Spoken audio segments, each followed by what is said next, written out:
I don't know how to describe it. It's like a simulation because you're in one environment and it's like that environment has its own rules and laws. And I felt like high school was very low on teaching people about self-love. But I just realized the way my brain was thinking, there was no love there. Like it was so bad. And I remember sitting down and thinking, why is this happening? I think the first realization is when I was dating someone. I think we were walking and they pointed somebody out and they were like, why don't you have a body like that? And I remember thinking, is this a normal thing to say, to tell your girlfriend? No, it's not. So I was like, yeah. So that's when I went, obviously broke up with him. And then I was like, I need to start.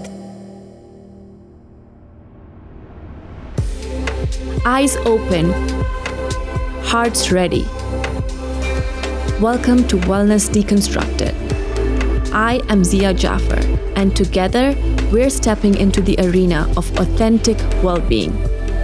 Myth-busting, truth-seeking, and definitely life-changing. Break free, live boldly. It's time for a conscious uprising. Hello, and welcome again to Wellness Deconstructed. I'm your host, Zeeya Jaffer, and today's guest is a lawyer and a content creator and a big advocate of gender equality. Her journey into self-care, self-love, and wellness is what makes me want to have a conversation with her, and she is Temina. Welcome, Temina. Thank you. Are you feeling okay? Yeah. It's such a pleasure to have you here. Thank you. I'm so glad to be here today. Yeah, I feel like I was thinking about like having one episode or one topic related to loving yourself for this special chapter, and you are the first one that came to my mind because you're all about self-love and glowing in your love. Yeah, that's me. You're the glow girl. That's what we call you. I'm saying, yeah, so focused on self-love. That's me these days. Yeah. So I'm intrigued by you being a lawyer and a content creator. Yeah. So where did your journey start? Like, how do you still practice law, or are you just a full-time content creator now, or where did it all come from? Okay, let me go to like where it started. Okay. So after high school, I wanted to do film. But obviously in an African household, they were just like, where do you think you're going to make money if you do film? And I was like, I saw the sense. So, and I like having money. So I was like, fine, I'll do law. Yeah. So I wasn't really forced to do law. Okay. I've always thought of being a lawyer, but I was more on the creative side. But so my parents pushed me to go on the more law, serious side. So that's when I did law, but undergrad was easy breezy. It was so nice. Like there were a few hardships here and there, but it was fine. I got the degree in 2022 and that was fine. Then that's when there's a break in between and you can either go to Kenya School of Law or just be a lawyer. So if you go to Kenya School of Law, you become an advocate. Okay. So I wasn't sure whether I wanted to go, but at the time I was also still doing content, but the content hadn't like taken off yet. There were no gigs that I could justify saying I'm not going to Kenya School of Law. It was a bit dry. I would have like one brand in like 3 months and then like a 2-month break and then one brand again. So yeah, I didn't have enough brands to justify saying I'm not going to Kenya School of Law. And you know, my parents, they would have been like, to do what? Nothing. So yeah, I said, let me just go. So when I went, it's like the universe said, oh, it's time. Let's show you. Because it was okay. And then towards exam period, and if anyone has ever done Kenya School of Law, you know the exams are a bit tough. Demonic, not even tough. They're demonic. That's a demonic time period. And that's the time I got 5 brands to work with in that same period. Wow. And I was like, 5? I've never even gotten 5 in 1 month. So I was like, okay, this is going to be a tough month. And one of them included travel here and there. So yeah, there was one exam, I was literally in another county the day before and then came back to do the exam in the morning. Wow. So yeah, it was so tough. So there are 9 exams. So yeah, I ended up doing all of them. So my entire life has been academically very, I'd say, easy. I don't struggle too much academically, but I'm not also like the top of the, I'm fine. I'm okay. Like, you get through. Yeah, I get through. So yeah. So, but there's never like, oh, a struggle, or like I'm retaking a unit, or I failed this. It's just always I make it through. So the results come out and they're like, one exam completely we were disqualified. It was not because of the exam, it was because of group work. I've never been disqualified in my life. I've never even seen a letter when my marks come out, and there was a letter like I, and I was like, I? What's I? And they were like, incomplete. And I was like, incomplete. So I've actually been disqualified. So I went and told my parents, and they were like, disqual? Even them, they were so confused. And even me, I was confused. And so because of that, I was just like, the universe is really pushing me towards the content side, because the content side was thriving. At that time, I have 5 brands. I was working with and 4 of them were like my dream brands. And then like one was like a dream I had that had now finally come true. So I was like, the law side is giving struggle. And then the content side is giving flourishing. Yeah. It's thriving. So I was like, okay, I just told my parents, let's relax on the law side a little bit and let me focus on the content side. But yeah, that's how law started, slowly died, and then content picked up. Yeah. Yeah, I really feel the pressure of like having to do something that's more academically recognized than like creative work, right? Like for me too, growing up, it was always like either you're going to be an accountant or a doctor or an engineer. And look where I am now. Like I studied accounting, but then I moved to fashion, and then I moved to jewelry, and then now I'm here in my content creation journey and like thriving the most in there, right? That's what I'm saying. Yeah. Like I feel like these academic careers are like gone now. Like I feel like there is so much more in terms of the types of careers you can pick. Yeah, and you can even integrate them now. Exactly. That's a great one.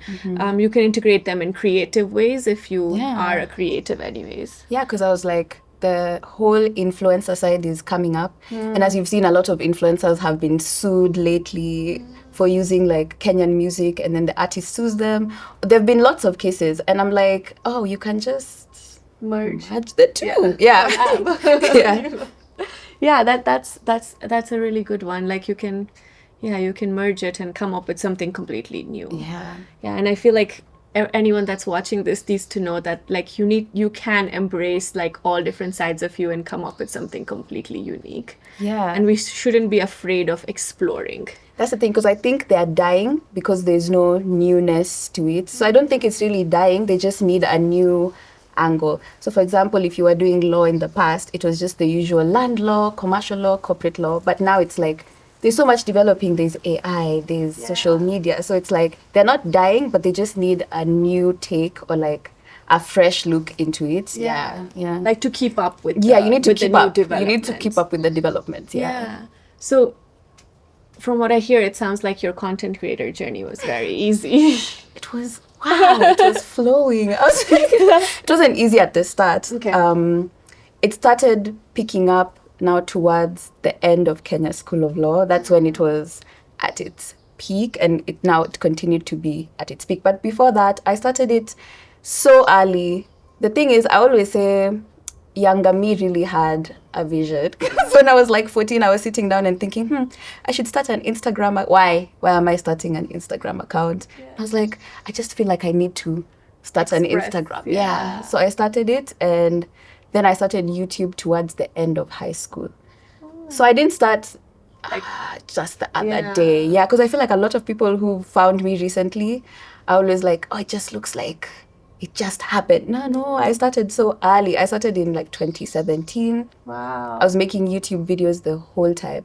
So I went through a lot of, I thought I was a comedian, and then I thought I was so many things. I was making comedy content. I also sing, so I was making singing content, and then I settled on making self-love content actually. You will see, if you go on my YouTube channel, you'll see that the self-love content started a long time ago, but that time self-love wasn't really a big topic. So it was more foreign. It was more like, we see what you're talking about, but like not many people were resonating with the topic. True. Yeah, so I changed it to more of like lifestyle.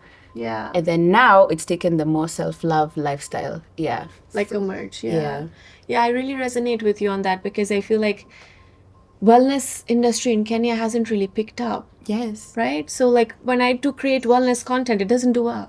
Exactly. And I was creating it in why? 2018, so it was Yeah. like, what are you saying? And I still struggle with it, so I can completely understand at that time, like it must have been a big struggle. Yeah. So how did you start your journey into self-love? I know because you're creating content because you got onto that journey yourself first, Yeah. right? So where did it start? Okay, so the inspiration came from like high school. So I was in a boarding school, and I feel like a boarding school is like, I don't know how to describe it. It's like a simulation because you're in one environment, and it's like that environment has its own rules and laws. And I felt like high school was very low on teaching people about self-love, and especially women and girls. It was I feel like so the whole bad. education system is lacking in teaching women Yes. or teaching humans in general about how to take care of yourself and how to learn who you really are and how to love Yeah. yourself. It was so bad. So I came out having so much self-hate, and I couldn't pinpoint where it had come from. But I just realized the way my brain was thinking, there was no love there. Like it was so bad. And I remember sitting down and thinking, why is this happening? And I feel like it's also a bit rooted in, because also like high school really perpetuates like the whole patriarchal misogynistic view, where it's like if you do anything for yourself, even the teachers themselves will tell you like, why are you doing this for this boy to be attracted? No, I was doing it because I wanted to look nice. I don't know. I wasn't thinking about any man when I was doing this. But yeah, so when I came out is when I realized any form of self-care or self-love was always linked to you want someone to be attracted to you, or you want this man or this guy to be attracted to you. And I wanted to completely disengage and decenter that.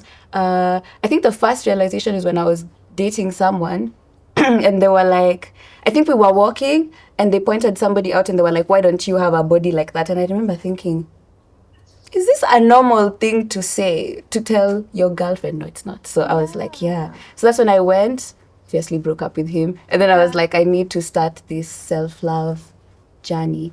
Yes, that's when I started it. It was little by little. I started by reading books here and there, watching videos, and just getting more of a sense of what it is to love yourself. But that's where it started. It started right after high school. Yeah. Nice. So what are the different things that you did to discover yourself and fall in love with yourself again? Because I feel like when we're born, we're in love with ourselves. Like, or we don't know like the expectations that people have of us and this patriarchal world. We haven't entered that fully, right? So once we have entered that, then it's again a journey to going backwards to finding who I really was when I was born, or who I really am in my true essence. Yeah. So what are the different things you did? It's even funny you've mentioned that, because the first one was connecting with my inner child. Because obviously the inner child is so innocent and there's no hate in your heart for your body or your thoughts or your face. Yeah. So I said by connecting with my inner child, especially because I was a very confident. So I was like, where did the confidence go to? If you met me as a child, I was so confident. So I was like, let me connect with my inner child and discover what it is that was making me that confident and believe in myself so much. Because I feel like my inner child is literally believed in me so much and was so confident. And so I wanted to connect to that first. That was the first thing. The second thing was definitely decentering other people from the opinion of myself and developing an opinion of myself that's from me. Because I felt I was looking at it, and I was like, the opinion of myself and my self-concept has so many people's opinions of things they've said about my body, my face, my personality. So I was like, let's decenter everyone and just make an opinion that's rooted in my own opinion of myself. That was a big one. I feel like that one was really powerful. And other than that, I just started going on what do I call them? Solo dates. Oh yeah, I love those. Same. I was like, let me get to know myself. Because actually I can tell you the whole time during high school and growing up, I don't think I ever had a moment of, who am I? It was just like, get the grades. I don't like boarding school. Go on holiday, sleep the entire time, go back. So it was like, it was the first time I was actually asking myself, like, what do I like? What do I not like? What are my values? So solo dates were really a big part of it as well. Yeah, I think solo dates are so cool, but also so important, because then I feel like you're just sitting with your thoughts and like there's no one to distract you from listening from those thoughts in your brain. And that's when you can actually realize, okay, this is what my brain is actually telling me to think. Yeah. Or these are the thoughts that are coming up in my brain. Because a lot of the times we hear other people's voices in our brain. That's true. And our brain is like subconsciously telling that to us. And that's why we start hating ourselves, because we're listening to other people's voices. And solo dates were for me like one of those moments where I'm like, oh, damn. Like, why is my brain telling me this? Like, the other person was saying that, and I don't think it's true, you know? Yeah, that's true. Yeah, but it's like imprinted in there, and now it's telling me like, okay, no, you're not supposed to do this because it's not okay. But who the hell said that it's not okay? That's like, the thing. When you start looking at it, you're like, that's not even me. That's people's voices and people's opinions. Yeah. But even speaking about that, I'm even curious to know how you got into content, from accounting to content, and then also from to wellness, because that's like, I feel like accounting and wellness like polar opposites. Yeah, they don't go together. Yeah, so I started, okay, let me start with the content bit. Again, like how you said, I just started an Instagram page because I thought I wanted to share. It started off as like a kids activity page. I think I started in 2018 when I was pregnant with my second child. Wow. And I was just all of a sudden like I was a full-time mom anyways the whole time, but I was doing a lot more with my kids and with my first child in terms of activities. Oh, that's interesting. And then, and people would like, as in moms would ask me like, what's going on? Like, what are you doing with your kid? Da, da, da, da. So I'm like, okay, let me just take photos and share like what I'm doing. So that's how it all started. That's so interesting. Yeah, it starts in the most random way, I know. Very random. And then I know, I remember I went from content creation to my journey actually started, like I went deep for like a deep dive into my wellness journey during COVID. Oh. Because my parents visited me with my brother and his wife and everyone, and they were all stuck here with me for 6 months. They were supposed to be here for like for a week. And then the day they were leaving, all the flights got cancelled. Oh, no. So both my kids were taken care of. My house was taken care of. And I had all this time to do whatever I wanted. So that's when I had time to take care of myself. I did yoga regularly, meditation regularly. And then my yoga teacher was like, okay, why don't you... I was getting like weird messages in meditation that I would share with her after the meditation, because she would lead me into these meditations. And then she's like, why don't you do this? Like, you have Ayurveda background because you're from India.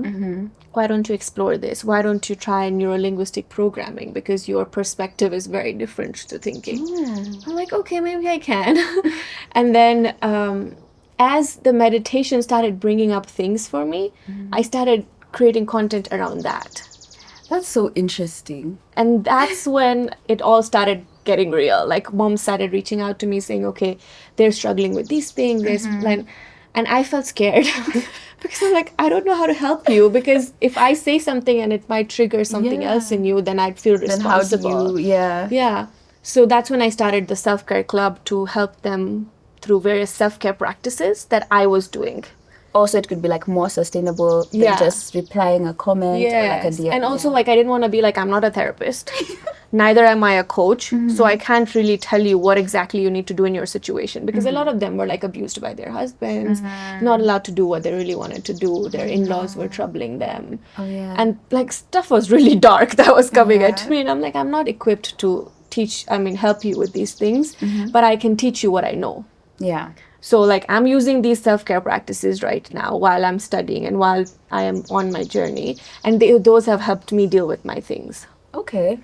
So it's like giving the tools, but not really like the answers. Yes, exactly. So that you can start loving yourself, taking care of yourself, and maybe you'll find the answers. Yeah. You know? So I think that's where it all started. And then I qualified as a coach in neuro-linguistic programming. I qualified in Ayurveda because that was more wholesome. It was just not mental health. It was emotional, physical, spiritual, and connecting all of them as to why you're feeling a certain way.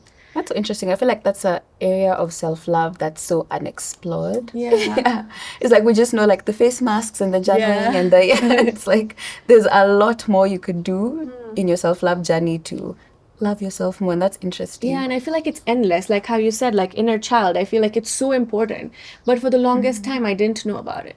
Yeah. I'm like, okay, this is what it means to like listen to inner child, or there is a little child inside of you. I thought it was just a voice. Yeah. And it was just feelings. Yeah. But then when I went to therapy, I learned, oh my God, there is like an adult and then there's a child inside of you that hasn't had her needs met. Till now. Yeah, till now. And like it's feeling suppressed. And that's why anger and resentment and all of this comes out. Especially because I was a mom. There was a lot built up in terms of like the emotions I went through, the hormone imbalances and stuff like that. So all that pent up thing started coming out, you know? Yeah. And then the solo dates, like you said, also resonated with me because it started after giving birth again, because I felt so lonely in my experience. Like I couldn't verbalize it. I didn't have other moms around me that knew or like that I could talk to. So my solo dates would come and then I would just journal whatever thoughts would come up and then take it to my therapist. Okay. And I'm like, okay. Then I was able to dissect it all. Yeah, that's so important. That's why solo dates are Yeah, there's a key. important. Like, Or just sitting in silence. Because I saw a post the other day where someone was saying, whenever people are in silence, you either listen to something or watch something or play music. But you need the silent time because that's the time you'll hear but it's also your actual thoughts. Yeah. But it's also like the scariest thing. So it's so hard it's not for like the faint-hearted, I would say, because it's literally like loud volume of your thoughts, like, you know. Everything you've been avoiding. Yeah, exactly. So it all comes up and you have to be brave enough to be able to meet it. Yeah. Where it's at. And then rather than, again, I feel like criticizing it, you have to accept it. Only then you're able to change it. That's true. I feel like that's the hardest part. Yeah. Like accepting, because it will tell you something and you're like, yeah, that's not, but it's like, that it's true. So you have to accept it and then now try to change it. Exactly. Yeah. Because like I feel like your subconscious will meet you with resistance when you're constantly rejecting it. Yeah. But when you accept it and be like, okay, this is what it's all about. This is what my brain is saying right now. Yeah. And then you're like, okay, how can I change this? I know that I talk to myself like that. Like, I know you're suffering. I know these are the thoughts that are coming up and they're making you feel a certain way. But what is the alternative reality that we can create? Yeah. No, that's a good way because it's like, it's not permanent. Because I feel like your brain is viewing it like, this is a permanent. Yeah, and it's like the absolute reality. Yeah, and it's not permanent. It's like you can slowly change it. It might take time, but you can change it. It's not permanent. Yeah, so I think that's how I've been brave enough to confront those thoughts because I'm like, this is an interesting thought that's not permanent. Good, we can deal with you tomorrow. Yeah, totally. I love that. So what are some of the challenges that might have come up for you? Because I know like on this journey, I faced a lot of challenges. No, I can imagine, especially being a mom, also creating, So what are your challenges that came up, not just in like the content creation journey, but like in your journey to figuring out yourself and learning how to love yourself? I think the biggest one, especially for anyone who's on social media or creating, is always like people's opinions. Yeah. I feel like that's a huge one because it's like sometimes you're creating, but I realize sometimes it's not people's opinions you're scared of, it's your own. So it's like you'll create a video and you'll have like 10,000 thoughts of what people would say. So it's not people, it's you. It's you saying, what if people say this is boring? You're the one thinking it's boring and then projecting that onto your... Yeah, so that energy then actually creates that kind of exactly, like, it attracts those people who... So the first comment and you see someone says, this is boring, you're like, you see, I said this was boring. And it's like, why were you looking for the confirmation of your boringness? I don't understand. So yeah, I think the first one was people's opinions, but also realizing that sometimes it's not people's opinions, it's my own insecurities that I'm then projecting onto people, which then attracts those comments. So I think that was the first one. Basically creating for myself. If I like the video, then I know there's some people who like the video. Not everybody has to like the video. Not everybody has to like the content. And that's why there's target audience. You see? So these days, even when I stumble upon content and someone is like, this is really boring, I'm just like, maybe you're not the target audience. Yeah. So that was the first one. I feel like people's opinions and decentering that. But I feel like I'm doing really good at that now because if I like the video, then it goes up. You're a pro now. it goes up. If you don't like it, then the other challenge, I think, is reminding yourself to constantly believe in yourself. Yeah, because it That's could... so important. Yeah, because you start out, I feel like everybody starts out really believing in themselves. It's like, yeah, I can do this. I'm so good. I'm good at this. And it's like in the middle, you're like, am I sure? Did I just tell myself this? Yeah, especially when maybe it doesn't pick up immediately or you're not getting the reaction you wanted immediately. You start slowly thinking maybe you're not supposed to be doing this. But then, yeah, constantly reminding yourself to believe in yourself, because it might take time, but you will reach your target audience and you will reach your goals. It might take time, but you will get there. And so constantly reminding yourself to believe in yourself is a big one. I think those were my two top ones. Yeah, and remembering to have fun, because I feel like sometimes it can become very methodical. It's like I have a calendar on when I'm posting and when I'm doing this. It's like your life becomes very methodical when it's supposed to be creative, fun and creative. Yeah, so reminding myself to have fun and be creative is another one, because sometimes it's like it starts feeling like work. Yeah, I feel you. I went through that phase too. Yeah, what were your challenges during the whole creation process? But I feel like I still have a lot of challenges during the creation process, because I'm a multi-passionate person. Yes. And like how you said, like you went from like creating comedy content to this and that. And then I feel like still maneuvering my way, because I love creating wellness content. I also love creating organization content. Oh, it's like the curse of the niche down. Yeah, and I hate that niching down. And right now, because I'm pregnant and like, okay, I'm focusing on pregnancy content, but then the followers that I've had for all the other types of content are not like really resonating with that. So I'm like, where am I even supposed to like meet them, you know? Like I don't understand, because I go through different phases of my life where I want to create content differently. So if I give myself the liberty to do it the way I want it, I will lose people on the way. But I guess that's okay too. That's I guess they can meet me where I am, you know? And if they can't resonate with it, I guess they can wait until I go back to creating the content that resonates with them. So that's one of my biggest challenges. Like, how do I integrate all the different parts of me into one page and make it look cohesive, and it doesn't and so that it doesn't look like I'm talking about everything and anything and everything. The same problem. No, but your page has a vibe. Like it has a whole vibe. Keep one thing constant, which is just my personality. Oh, yeah. But I do random things. I'm singing, I'm doing yoga, I'm exercising, I'm eating. I'm just random, but one thing is constant at least. I said, let me keep one thing constant. Yeah, that's so good. I guess for me it's like the motherhood and the home management bit is like what stays constant, but also wellness is like such an integral part of my life. That's true. It is also a constant, you know.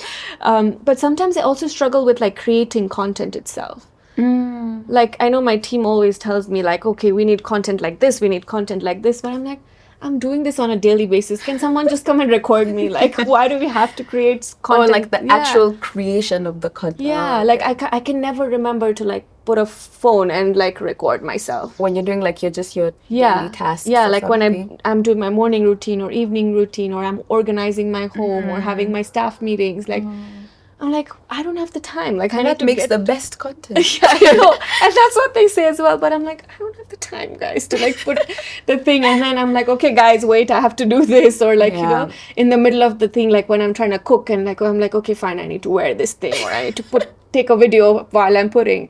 Even my staff like looks at me and sometimes we're like, this thing is going to burn the moment if you like wait to create content. No, that's so funny, because that's the reality of it. Because sometimes, as you're setting up, the thing is burning. You have to do another. Yeah, it's so bad. So I guess that's one of my biggest struggles too.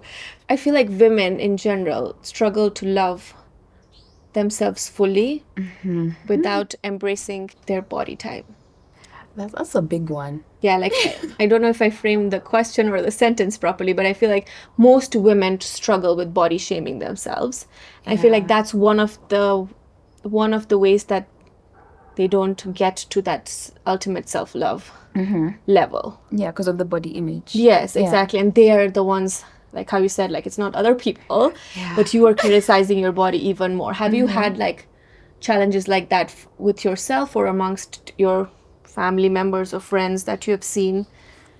Yes. So, okay, for me, my body image has actually always been a struggle. It's so funny because my parents were telling me a story the other day where when I was really young, I took my mom's magazine, and you know how they used to have body type quizzes. Oh, yeah. Yeah, and I did one, and I came in and I announced to the whole house, yes, my body type is ruler, and they're all looking at me like, what do we tell you at this point?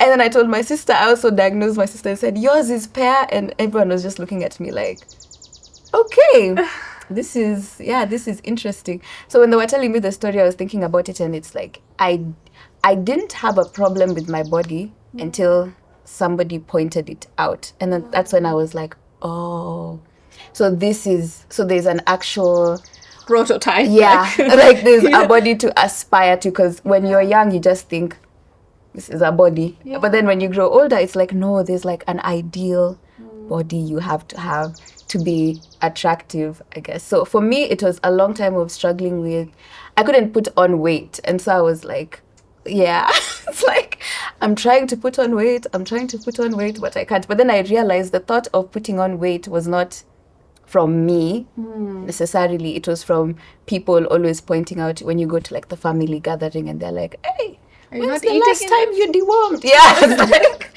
oh, do you even eat? Yeah. Are you about to die? You know, those comments that's when they get to you, is when you're like, maybe I do need to eat, I guess. So it's so funny because when I stopped obsessing over, I need to eat, I need to put on weight, that's when finally I started to put on weight, when I was not even wondering about it.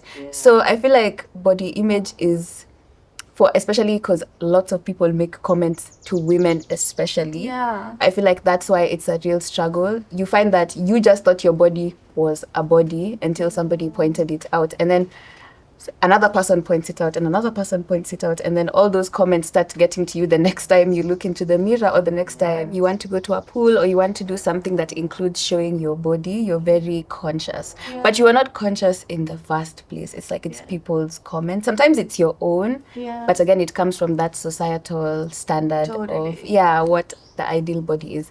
So for me, again, what works is usually just decentering. Honestly, the solution to so many things is decentering everyone. I can't lie. Just ignore them, close the doors on them. I'm like, okay. So if you tell me that, oh, I'm not eating, I just say I eat. And then we move on. Or when's the last time you dewormed? Last week? I don't know. Last month? Yeah. So, or that's what I realized. So it was like, don't take the comment to heart too much. Don't internalize it. Don't internalize it, because people are going to make comments. People are always going to point out things they don't like about your body, which is rude, first of all. But it's like. But I also feel like sometimes people make comments because they're insecure of themselves. That's the thing. And then when they see you in a certain way, not just like, okay, here we're talking about body types, but even like you doing something or having something that they think is inappropriate because they don't have it, they will make, like, they'll project it on you. Yeah, or if they want, for example, if someone wants to be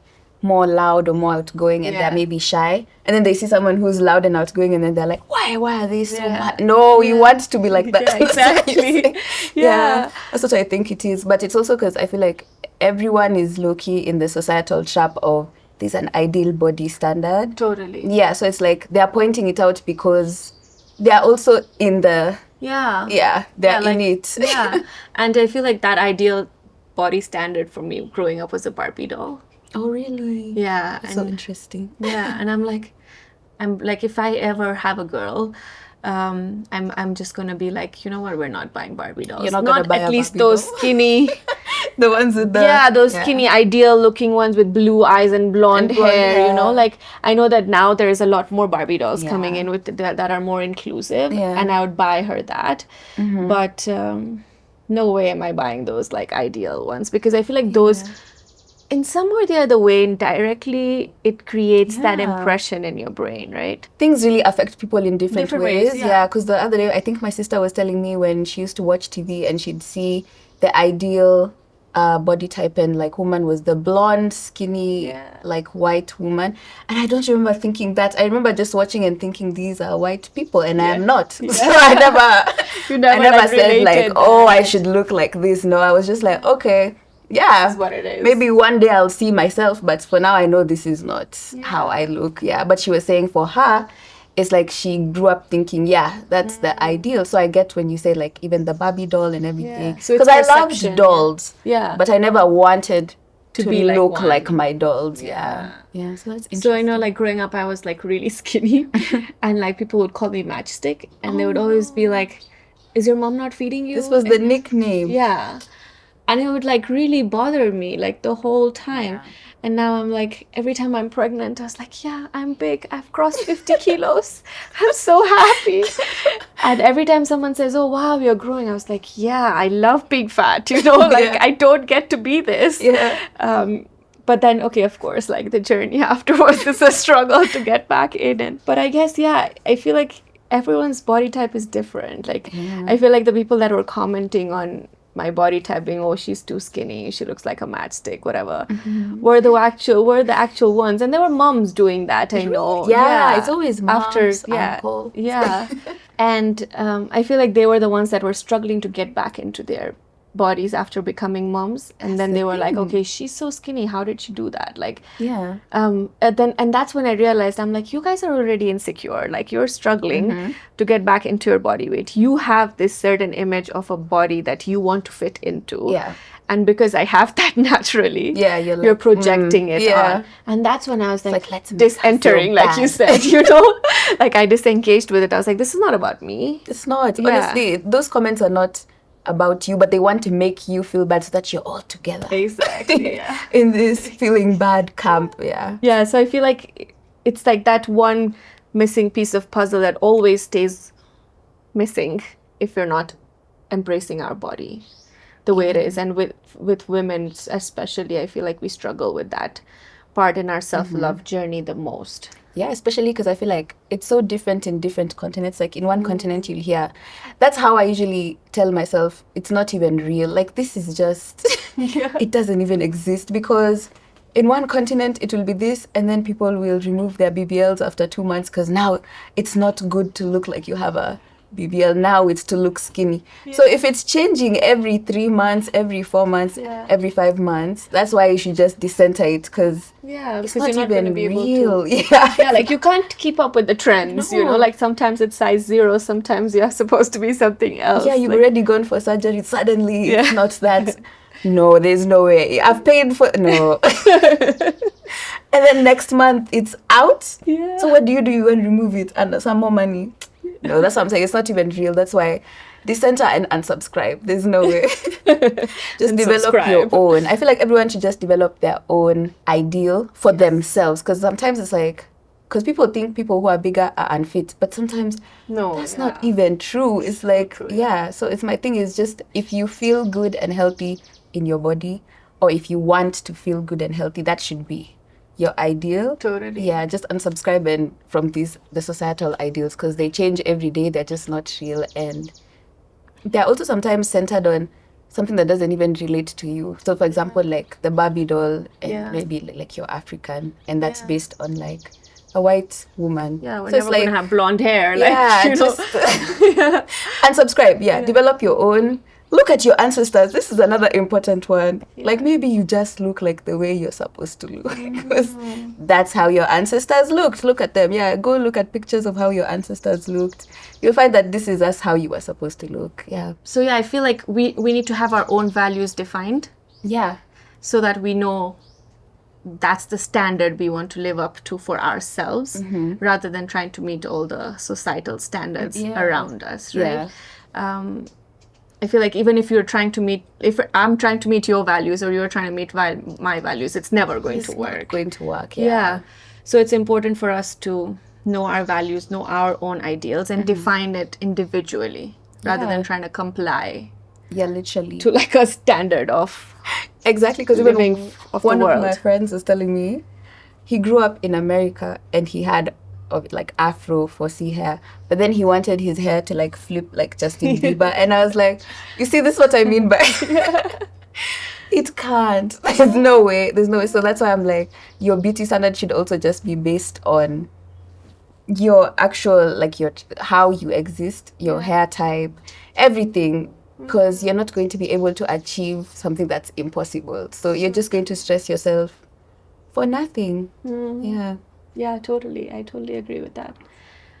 So where do you think you are on your self-love journey right now? Because I always say we're never perfect, or it's never like, it's never ending. It's we're always work in progress, and we're always moving forward. So where do you think you are, or what are the different things that you are trying to achieve now? Yeah, that's true. Because sometimes you think, this self-love is going well. And then something happens and you're like, oh. I always feel like you discover that your self-love is not as good as you thought it was when you're talking to other people, or when you're in relationships, or that's when you really do. Because when you're by yourself, it's looking good. It's looking like, the human interaction that brings out a lot. When you're by yourself, you know your triggers, you know this, you've decentered others, so you're chilling. And then that's when you go for like a party and you come back and you're like, whoo, we have a lot to work on. So I feel like mine, what I'm working on right now, it's still body image. That's still a big one, because I feel like because again, the body is always changing. And I feel like I've not even seen all the changes yet, so it's going to still keep on being different. Lifelong again, I guess. The second one is a big one I've been working on, is presence. So I was reading like a book the other day, and they were like, when you enter a space, do you think about, so for example, if you enter like a restaurant, are you thinking about, oh, guy, what do the people think of my hair? What do the people think of what I'm wearing? Or are you thinking, this is a nice restaurant, I'd like to eat this? So are you becoming conscious of yourself? Of yourself? Or are you just experiencing the environment and enjoying it? So I think that's another thing I've been working, because when I enter a space, my mind is like, because I'm usually very anxious, so my mind is always like, wow, what if I fall? Like something. What if I trip in my heels? What if I just fall here and then everyone is wondering what's low and why are you thinking this? So I'm working on just thinking of, when I enter somewhere, I'm just like, this is a nice place, let me sit down and eat. So that's a big one. Coming out of my anxious thoughts of always thinking of how other people are going to perceive me if this and this happens. So that's a big one. What else? I think even just the general loving yourself and showing yourself love more. Like doing cute things for myself. I feel like I've not been doing that as much lately, because I always used to go and get myself flowers and do just small, cute things. So I think that's another big part. And decentering everywhere. I keep saying that's one I'm still working on, because it's easy to say it. It's not as easy to live it. I love that you said like doing cute things for yourself. When I coach mom clients that are like having a hard time in their relationship, I always tell them, don't wait for your partner to give you gifts. Don't have these expectations that you're then setting yourself up for disappointment. That's true. Like, why don't you meet your needs first? Like, why don't you go buy yourself a chocolate if that's what you want? Like gift yourself, write yourself a love note. Even put it and be surprised. Like pretend to be surprised. Like, wow, okay, that's so cute. I really believe in that, because then that's when you really start to feel like, I always say love is an action as opposed to a feeling, because I feel like that was the real turning point for me, because I always feel like, but if I wake up and I feel like I don't love myself today, then what happens? And then my brain was like, but love is like an action. So even on the days when you wake up and you feel like you don't love yourself, do something to show yourself that you love yourself. It could be as easy as talking to yourself kindly, even though you've been disqualified from the exam. Or like if something bad has happened or you didn't do your best, you just talk to yourself kindly and say you're becoming better. So it's always showing yourself love even when you don't feel it. And what do you struggle with in your self-love journey? Asking me questions, never hard to answer. No, what I struggle with is quietening the noise in my brain. Like the pressure that I feel from sometimes. yourself. And I feel like as a mom, as a wife, as a home manager, as a daughter-in-law, as a daughter, as a friend, sometimes I feel like I can't keep up with it so all. Much, And the pressure of not showing up 100%. In every... Yes. So I have learned that, okay, I can have it all, but just not at the same time. That's true. That's a nice way to look at it. So, but the one thing that makes me still like fumble is like not showing up for my kids all the time. Because that's the one, again, it's a standard. Like a societal standard that moms have to be perfect. That's true. And we have to show up 100% for our kids all the time. Yeah. So that's when it like that thought always creeps in, like, hey, today you didn't do well enough for your kids. But then I'm like, but I did well for myself. Like, you know, that's something. yeah, or I did do well as a daughter-in-law. I did do well as a wife. So I'm allowed to shift between. Yes, exactly. So I'm allowed to not be perfect in all the roles. Yeah. That's so interesting that you say that, because have you been seeing the trend of people finally realizing that their parents, and especially like their mom, is doing life for the first time? So it's like, truly you're just doing life for the first time. Yeah. And we're talking about this the other day with my friends who were like, we're just realizing that the moment you realize your parents are actually just humans, because you look at them like this superhuman who knows everything and has like the this answers perfect, for everything, and it's so perfect. And then you realize, wait, you're actually just doing life for the first time also. You're truly winging it as well. And learning on the go, you know, like you're giving birth and learning so on the go. Yeah, you're just a girl for real. So I was like, you need to give a lot more. I feel like that's not talked about on the kids side or like on the children's side. Totally. A lot more grace, because it's like, when you grow up is when you realize people are just winging it as they go. Yeah, and I guess like our parents also did their best with the knowledge and the awareness that they had. Yeah. And us as parents, I guess, do our best with the knowledge and awareness that we had. But I also feel like there is just so much going on that the guilt is more at this point than what our parents felt. Should have known. Yeah, exactly. And also there is just information overload right now, you know, that is constantly like putting us in a position where we're comparing ourselves.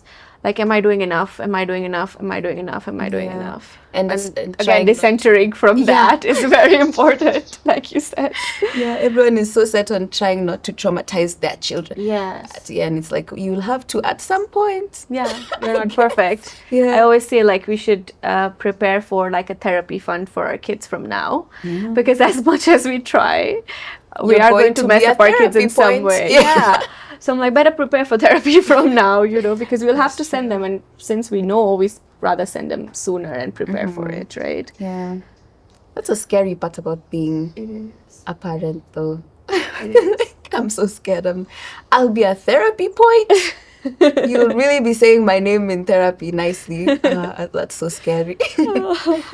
But I guess self-love is a journey that like sparks a whole another aspect in every transformation that we go through. Yeah. So like as a girl, as a woman, then as a mother, then as a wife or as a daughter, like it sparks something. Like how you said, when you're by yourself, you're fine. Yeah. But then when human interactions come in and where you're playing different roles that involve other people, that's when your self-love is really at stake. Yeah, that's when it's really tested. That's when you really see, oh, you're actually not over this thing you thought you were over last month. Okay, that's interesting. Yeah, and it's sometimes also like, oh, you haven't peeled the whole layer yet. Yeah, there was more. There's still something sitting down there that's triggering you that you need to embrace or work on so that you can be more authentically you. Yeah, and the funniest thing is, I think it's even harder because you go through your different people.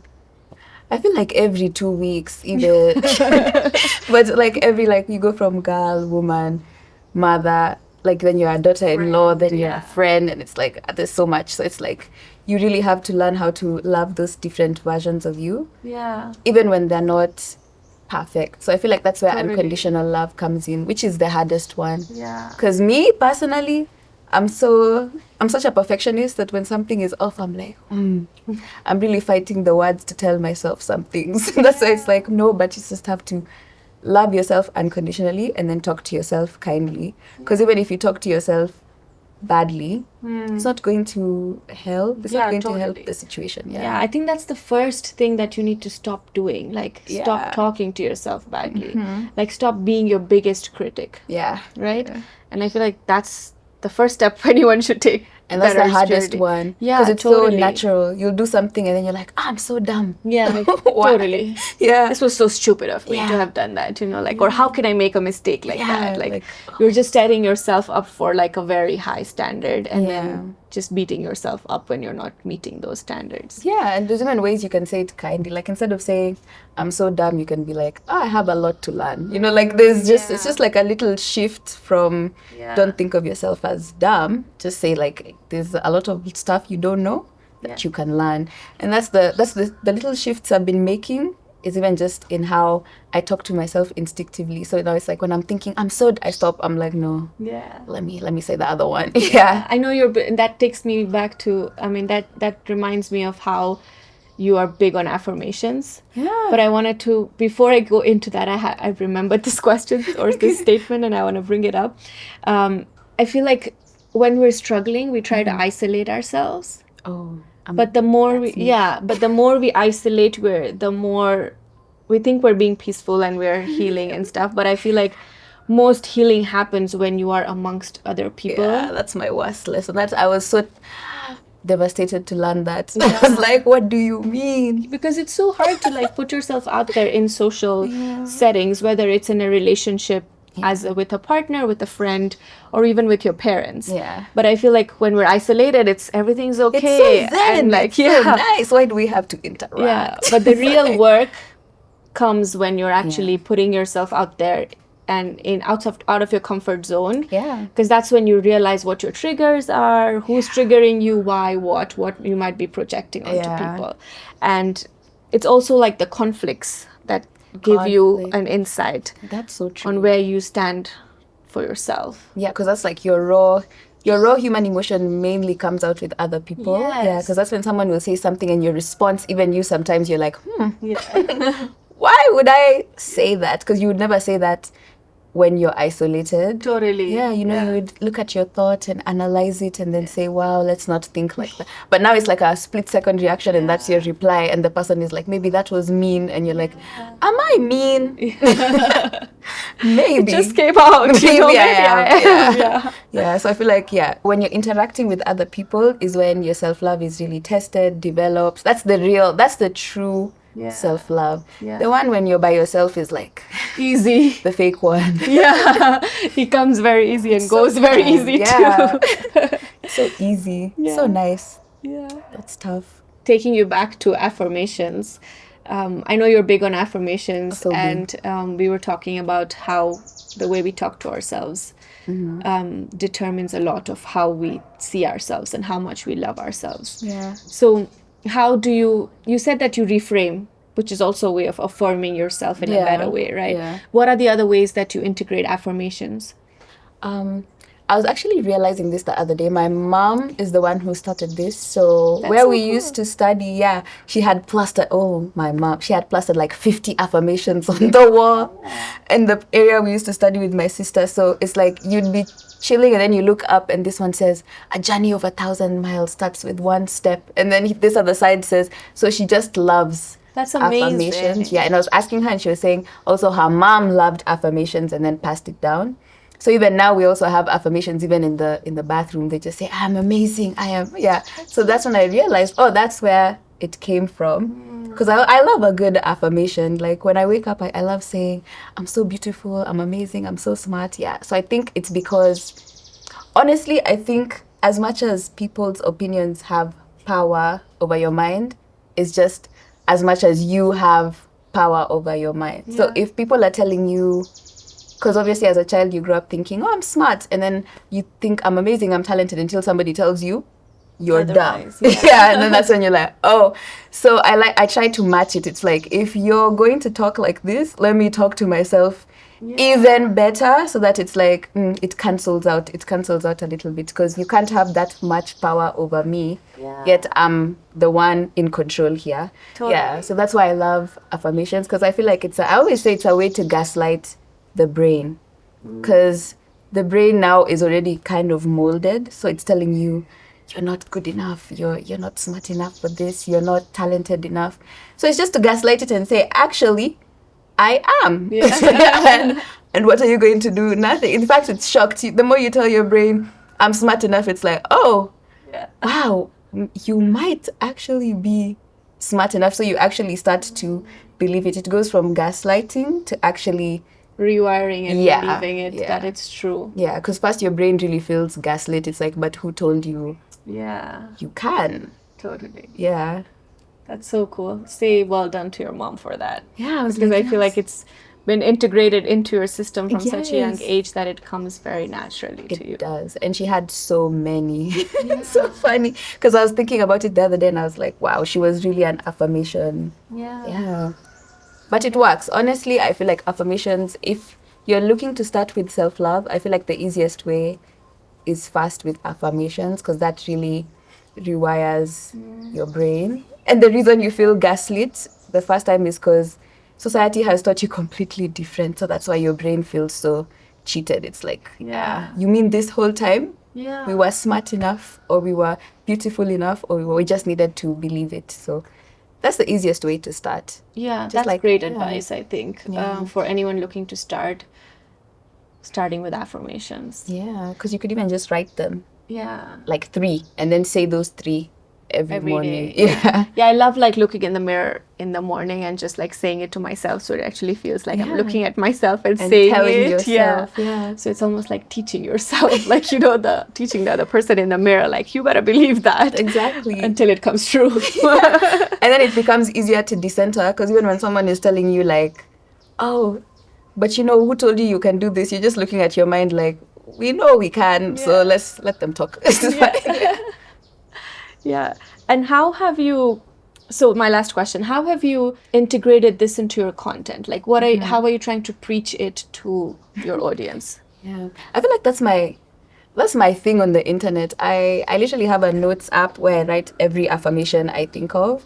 So I try to have lots of videos with like they always have an underlying affirmation somewhere, or I'll just do like videos where I talk about how I talk to myself, or shifting how you talk to yourself or how you see yourself.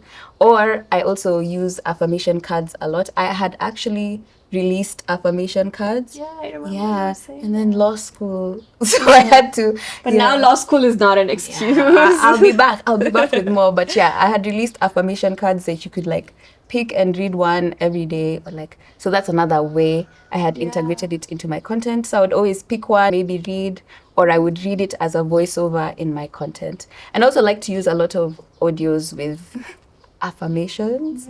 Yeah, do you? That's a great idea, actually. Yeah. Do you like to use affirmations like on a daily, or is it just like a? So on a daily basis, what I do is I look in the mirror in the morning and just tell myself that, okay, I'm going to have a great day. Yeah. I'm fully capable of being who I want to be. I'm capable of dealing with whatever comes my way. Those are good ones. Yeah. And these days I've been really slacking on my morning routine because of the baby and stuff. But otherwise, every day I'd pull a card. Yeah, and just like And, read it. Yeah, read it, and then I'll journal about it. Okay. Like, what do you think? How do I think I can integrate this into my life? Okay. Or how does it make sense for me at this point in my life? Yeah. So all the negative shit also comes up, and then all the positive of how I can actually relate it to my life and how I can implement it also comes up, which is nice for me because I can see both sides then. Okay. And I know what I need to let go of to That's an integrate the interesting positive. way to look at the Yeah. affirmations. Yeah. Yeah. And do you like affirm also your children, or is it just like a you thing? So I love that you said that you had it everywhere in the bathroom. Yeah. You know, I have it only for my older one right now. I have it on top of his desk. So I don't know. There was this Kenyan brand that had like sticker cards. Oh. So every day I would tell him like, you do this. This is an affirmation. You pick an affirmation card, peel it, and stick it on your wall. Oh. So he gets to read it in the That's morning. nice. So now he has like a whole piece on the wall that has all these little things on it. So it's With also my gonna 4-year-old, I still haven't started, I guess. But with a 10-year-old, he has it on his wall. So every time he wakes up, wakes up on that side of the bed. So he sees it. Okay. So that's the way I guess I integrate. But affirmations are great. Yeah. They're totally, I know a lot of people are like against it, but I think there is a very, very legit way of being able to implement it into your life to your advantage. Yeah, the funny thing is a lot of people are against it, but they're really on the camp of, well, I don't know, what's the opposite of affirmations? No idea. Like people are very calm, telling themselves that they're dumb and that they're, they'll never make it, they'll never do it. Oh, another day. It's always something with me. Like people are very comfortable Just being bringing in negative. the like- negative. Yeah. It's like if you're okay telling yourself all these things, Yeah. how is it different to just shift it to, instead of saying, Yeah. oh, like, oh, I'm so dumb, or there's always something that happens to me that's so bad, and I'll say good things happen to me. That's why I don't understand why people are against it, because you're already doing it, you're just doing the opposite. Yeah. Yeah. And I feel like that comes from people that thrive in pity, Yeah, probably. that like thrive in pain and thrive in struggles. No, it's Like always it so becomes nice. that it becomes their identity. Yeah, the thing is, So that's the way they get allegedly, attention. yeah, because it's wallowing is That's so what I've seen. fun usually. So getting yourself out of it is so hard, because Yeah. wallowing is so nice. Being a victim is like, why Yeah. me? Because it's just easy, right? Yeah, Because it's so- it takes like the responsibility of taking action from Mm-hmm. you. You don't have to get out of your comfort zone. at all. You get attention from people because Yeah. they think you're miserable and they want to listen to you and empathize with you. Yeah, But actual growth comes when you'll be like, okay, I'm gonna stop being in this state of Why pity me? and wallowing, and then come out of it stronger. Yeah. Because I cannot let my struggles define my life. yeah, and that's the hardest part, because I used to love a why me moment, like, oh, gosh, why me out of everyone? 'Cause I used to love that one, especially out of everyone, just me. And then I realized, okay, this is Not working. Yeah. This is not going to work. I need to take control. Instead of why me, let's actually influence the day instead of the day influencing our mood. Yeah, so that's what I do now. Totally. But it's so hard to get out of that. But once you do, you don't want to go back. Yeah. Yeah. Because that side is also addictive. It's then, you know, so because addictive. you see the difference it creates in your Yeah, life, and that also gets addictive. Yeah. Okay, we could go on, but let's stop there. Thank you so much for sharing. But before we close, I'm not sure if you know, but I do like a little rapid fire round with all my guests so that the audience can get to know you a little better. Okay, that's fun. Just a few questions, quick ones. Okay. Okay. What's your non-negotiable wellness habit daily? Skincare. What's your life mantra? Being yourself is your superpower. Yeah. Love that. Sunrise or sunset?